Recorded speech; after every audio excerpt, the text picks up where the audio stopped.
pour continuer ce débat, nous allons nous intéresser donc à ces nouveaux métiers, à ces nouvelles compétences, à ces nouveaux profils, comment bien évidemment les attirer, comment les garder. Alors, du côté de l'ANDRH, du côté de vos adhérents, Bénédicte, quels sont aujourd'hui les profils qui sont les plus recherchés?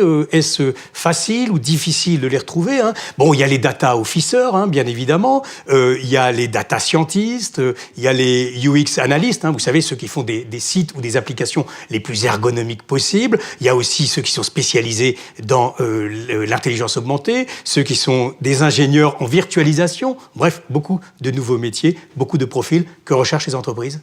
Alors, des profils qui ont ces compétences et qui en plus seraient des hommes et des femmes. Oui, ce qui est un gros enjeu d'égalité professionnelle dans le numérique. Alors effectivement, ces compétences, et on revient en fait sur des problématiques de comment je construis une compétence. Oui. Est-ce que ces compétences sont immédiatement disponibles sur le marché? Est-ce qu'on a suffisamment d'ingénieurs formés exactement à ça? Donc ça oblige les entreprises à se poser la question de la production des compétences et donc de se rapprocher des établissements d'enseignement pour essayer d'obtenir exactement les compétences requises sur ces métiers dits rares, mais surtout à s'interroger sur sa capacité à faire monter en compétences en interne des collaborateurs qui ont des profils et des parcours extrêmement différents et qui vont pouvoir mobiliser une compétence qu'ils mobilisaient déjà ou qu'ils ont acquis par ailleurs, ou parce qu'ils en ont l'envie, et un des moteurs souvent aussi c'est l'envie, est-ce que j'ai envie d'essayer quelque chose d'autre, pour essayer d'acquérir ces nouvelles compétences qui ne sont pas forcément techniques ou qui ne sont pas forcément technologiques, mais qui peuvent être par exemple une excellence dans la relation client parce que le digital redonne encore plus de valeur à l'interaction avec les personnes. Alors, de ce que vous savez de vos adhérents, des remontées que vous avez, y a-t-il aujourd'hui pénurie de ces métiers? Faut-il les surpayer ou est-ce que les choses sont en train de s'égaliser naturellement par l'offre et la demande? Alors, il y a des pénuries, mais qui sont liées à la fois au fait que ce soit des nouvelles compétences, que les besoins ne sont pas forcément géographiquement là où les compétences fleurissent, on va dire.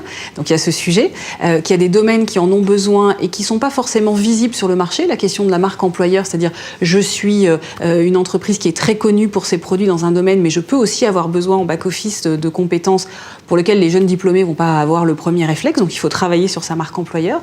Et puis la question du salaire, bien sûr, elle est importante, mais je pense qu'on est aussi sur des générations qui veulent d'abord du sens. Et donc, si je suis sur un nouveau métier, je vais être encore plus exigeant sur mon organisation à dire je vais travailler comment, dans quel contexte, avec qui et pour faire quoi. Et donc, ça oblige à se poser la question, j'allais dire, c'est provocateur, mais si ça n'était qu'une question de salaire, ce serait presque simple. Parce que ces nouveaux talents, je ne sais pas si Claude me démentira, ils attendent encore plus, parce que s'ils sont très sensibles à ces questions-là, c'est qu'ils ont les chakras ouverts, et donc ils sont attirés par tout un tas de choses qui ne sont pas seulement la réponse. Et bien, ça étant encore une fois vos aptitudes à la profession de ressources humaines. Claude, chez vous, vous avez aussi besoin de tous ces profils, parce que la petite particularité, c'est que vous êtes dans un métier de création artistique. Est-ce que vous avez besoin d'intelligence artificielle, par exemple, en la matière? Est-ce que vous avez besoin d'ingénieurs en virtualisation? Est-ce que vous avez besoin de data scientists dans tous ces métiers? Ces métiers-là, oui. Ceux que vous venez de citer, nous en avons besoin parce qu'ils sont à l'interface entre l'univers de nos artistes et l'univers des consommateurs de musique. Oui. On est vraiment sur la mise en relation d'un artiste et de son public. Donc ça, c'est indispensable. Nous en cherchons régulièrement, venant de l'extérieur, qui vont nous apporter une vision moderne des choses, et nous essayons de former des gens qui étaient déjà chez nous, avec une étape préalable indispensable, c'est désapprendre.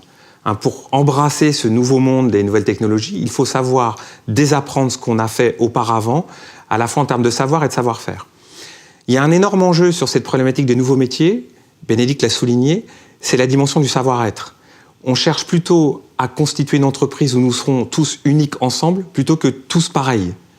Il ne s'agit en aucun cas cette fois de cloner, comme on a eu parfois l'habitude de le faire, à d'autres époques et sur d'autres métiers. Mais en vous écoutant, je réfléchissais. Vous avez besoin de data scientists aujourd'hui pour connaître les nouvelles tendances, pour mieux savoir exactement qui sont vos acheteurs, pour mieux connaître les attentes de la grande distribution, par exemple, ou des chaînes qui vont vendre vos produits, les attentes aussi des plateformes de streaming. Et ça, le data scientist vous sert. Énormément. Ouais. Il y a 2 ans, il n'y avait personne qui travaillait la data chez nous. Aujourd'hui, j'ai une équipe de 9 personnes qui travaillent dédiées sur ces métiers-là. Ils nous servent à 2 choses. Un niveau macroéconomique, où on va analyser des tendances culturelles et sociétales majeures qui vont influer sur les industries culturelles et créatives. Ça, c'est un premier niveau d'analyse data. Le deuxième niveau d'analyse, il est micro. c'est comprendre comment un fan, dans son univers de consommation à lui, il va plutôt écouter telle chanson de tel artiste à tel moment ou telle chanson de tel artiste à tel moment. On est déjà dans le marketing prédictif, individuel, sociétal. S'il n'y a pas ces métiers de data, personne ne sait le faire chez nous.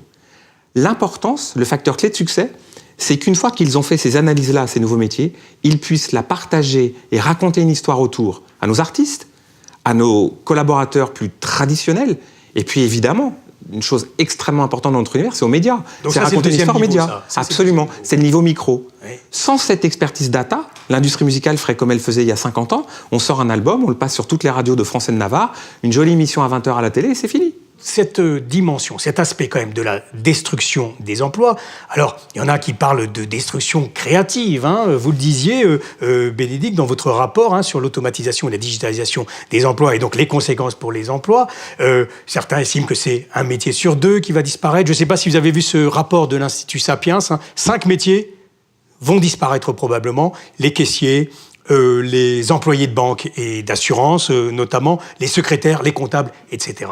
Qu'est-ce que vous voudriez répondre à ça, à ces métiers qui peuvent être inquiets et qui vont devoir se redéployer? Alors le rapport du COE, le rapport du COE montrait qu'il fallait vraiment peut-être moins se poser la question de la destruction d'un métier que de se poser la question de l'évolution de tous les métiers. C'est-à-dire que tous les métiers évoluent, mais l'effet de la transformation digitale, c'est une accélération et peut-être une généralisation.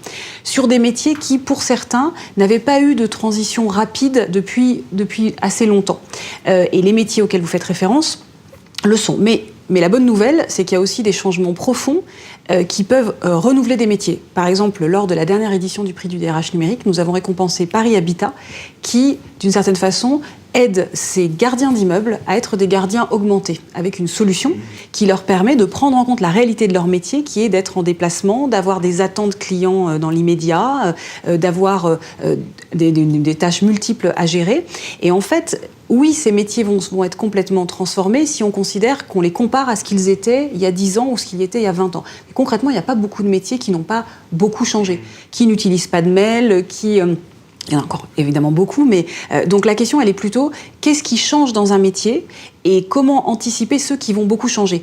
Le vrai sujet, il est plutôt sur le fait que quand une techno permet de rendre plus rapidement accessible et plus efficacement utilisable une data, il peut y avoir un effet de polarisation de l'emploi, c'est-à-dire qu'on peut avoir besoin de plus d'emplois moins qualifiés, voire de plus d'emplois plus qualifiés. Je ne dirais pas que c'est schumpeterien et qu'on détruit, on recrée et que c'est simple comme ça, mais le sujet, il est d'arriver à s'assurer que le niveau d'emploi que l'on a est plutôt un niveau d'emploi qualifié, et pour ça, éventuellement, changer beaucoup la façon de travailler. Mais vous aviez la même chose dans l'industrie. C'est-à-dire quand vous aviez des collaborateurs qui travaillaient sur un morceau de chaîne, maintenant vous avez des gens qui sont plus qualifiés, qui disent « mais moi j'aimerais bien aussi faire de la maintenance ». Non pas que c'est pas possible, mais il faut penser autrement le métier.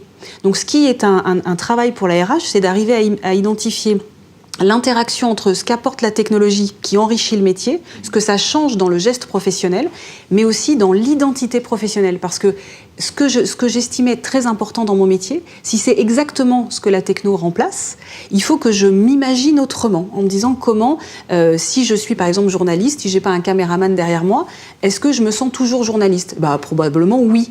En même temps, ça peut être très déstabilisant. Et donc, un des points de vigilance de la fonction RH, c'est cette représentation qu'on a de son métier. Parce que tout change, mais sur quoi je me suis fait mon identité professionnelle. Tout de même, cette question de la fracture numérique et puis de quelle employabilité pour les métiers traditionnels, elle est quand même aujourd'hui très, très posée, y compris chez Sony Music, où on peut penser que les profils sont quand même naturellement assez haut de gamme, Claude. Oui, ça change.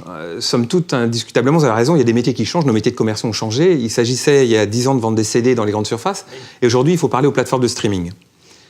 Ces changements-là, Bénédicte l'a très bien annoncé, ces changements-là ne sont pas uniquement sur le cœur du métier. Ils sont avant tout une question de savoir-être et de posture, apprendre à communiquer avec de nouveaux outils, de nouvelles personnes, et il est absolument important pour que ces métiers qui sont en mutation, on considère qu'il y a une phase d'apprentissage et une phase de performance, et que dans les deux cas, on accorde autant d'importance à l'individu. Et ce n'est pas une question de prix, vous évoquiez les salaires tout à l'heure, la variable d'ajustement, c'est une question de valeur et de reconnaissance. Si on reconnaît l'individu dans sa posture professionnelle, on va donner du sens à son identité professionnelle. Ce lien est important, et il ne faut surtout pas le dissocier.